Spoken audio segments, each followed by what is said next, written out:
New ইয়র্কে হট্টগোলের মধ্য দিয়ে সম্পন্ন হলো বাংলাদেশ ডে প্যারেডের সংবাদ সম্মেলন। জ্যাকসন হাইটসের একটি রেস্তোরাঁতে বাংলাদেশ প্যারেড নিয়ে সংবাদ সম্মেলন আয়োজন করা হলে বাকবিতণ্ডায় জড়িয়ে পড়েন বাংলাদেশ সোসাইটির সাবেক ও বর্তমান সভাপতি। মূলত যুক্তরাষ্ট্রের মাটিতে বাংলা সংস্কৃতিকে তুলে ধরতে আগামী ১৩ এপ্রিল অনুষ্ঠিত হতে যাওয়া বাংলাদেশ প্যারেডের আয়োজন সম্পর্কে জানাতেই এই সংবাদ সম্মেলন করে বাংলাদেশ সোসাইটি। প্যারেড আয়োজনের উদ্যোগ গ্রহণ করেছে association of humanity empowerment rights. আয়োজক এবং কমিউনিটির নেতৃবৃন্দ এবারের বাংলাদেশ প্যারেড অন্য যে কোনো বারের চেয়ে আকর্ষণীয় হবে বলে প্রত্যাশা ব্যক্ত করেন। বাংলাদেশ প্যারেডের এবারের আয়োজনের কনভেনর নির্বাচিত হয়েছেন বাংলাদেশ সোসাইটির সাধারণ সম্পাদক মোহাম্মদ আলী। আয়োজনকে ঘিরে প্রস্তুতি অনেক দূর এগিয়েছে বলে জানান তিনি।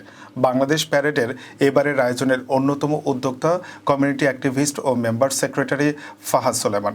তিনি বলেন, সব সংগঠন ও পেশাজীবী মানুষদের পরামর্শ নিয়ে একটি চমকপ্রদ আয়োজন হতে যাচ্ছে বাংলাদেশ ডে প্যারেড। বাংলাদেশ প্যারেডকে ঘিরে সব ধরনের সহযোগিতার আশ্বাস দেন বাংলাদেশি আমেরিকান পুলিশ অ্যাসোসিয়েশনের সভাপতি আরশাদ সিদ্দিকী। আয়োজনের চেয়ারম্যান আতাউর রহমান সেলিম বলেন, এই বছরের প্যারেড হবে পরিকল্পিত এবং গোছানো। যুক্তরাষ্ট্রের বিভিন্ন কমিউনিটির মানুষ তাদের স্বকীয়তা এবং সংস্কৃতিকে তুলে ধরতে বছরের বিভিন্ন সময় নিজস্ব ডে প্যারেডের আয়োজন করে থাকে। এর আগে 1998 সালে প্রথমবার ও গত বছর দ্বিতীয়বার বাংলাদেশ প্যারেডের আয়োজন করা হয়। সবার সাথে একটা আলোচনার মাধ্যমে আজকে আমরা এই পর্যায়ে এসেছি। ইনশাআল্লাহ আপনারা যদি আমাদেরকে সহযোগিতা করেন তাহলে আমরা একই ব্যানারে বাংলাদেশ সোসাইটি ব্যানারে এই প্যারেডটা সম্পন্ন করতে পারবো। আমাদের মেইন উদ্দেশ্য হচ্ছে বাংলাদেশিদের এই প্রবাসে একটা বৃহৎ আকারে একটা প্ল্যাটফর্মে দাঁড়া করানো। প্যারেডটা শুরু হবে সকাল 8টা থেকে এবং শেষ করবো আমরা 2টার দিকে 2 PM। এবং অনেক ভালো ভালো সংগঠন অলরেডি আমাদের সাথে জয়েন করেছে। And I want to make it nice, and I want other communities to see us in the uniform marching with the NYPD. It looks beautiful.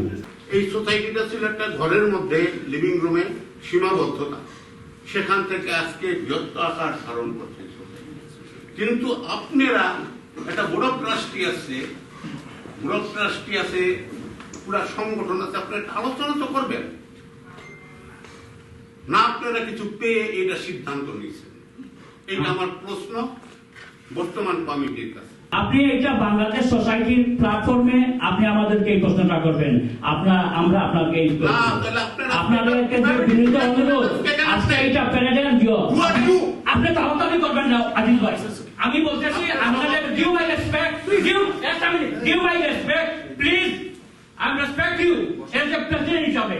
আপনি তাড়াতাড়ি করবেন না, এখানে সবাই বাংলাদেশ সোসাইটি সবাই আছে, আপনি তাড়াতাড়ি করবেন না। আপনার কাছে বিনীত অনুরোধ করতেছি প্লিজ, এজ এ ব্রাদার হিসাবে, বড় ভাই হিসাবে, মুরব্বী হিসাবে, কমিউনিটি লিডার হিসাবে আপনি যদি এইরকম করেন আরো 3জন 4টা 5টা 6টা সভা দিবে, প্লিজ আপনি এটা করবেন না। আপনাকে আমরা অজাত রেসপেক্ট করি, সবার সহযোগিতা নিয়ে আসুন আমরা এই ডে প্যারেডকে আমরা আগামী 13 তারিখে আমরা এটা সাকসেসফুল করি।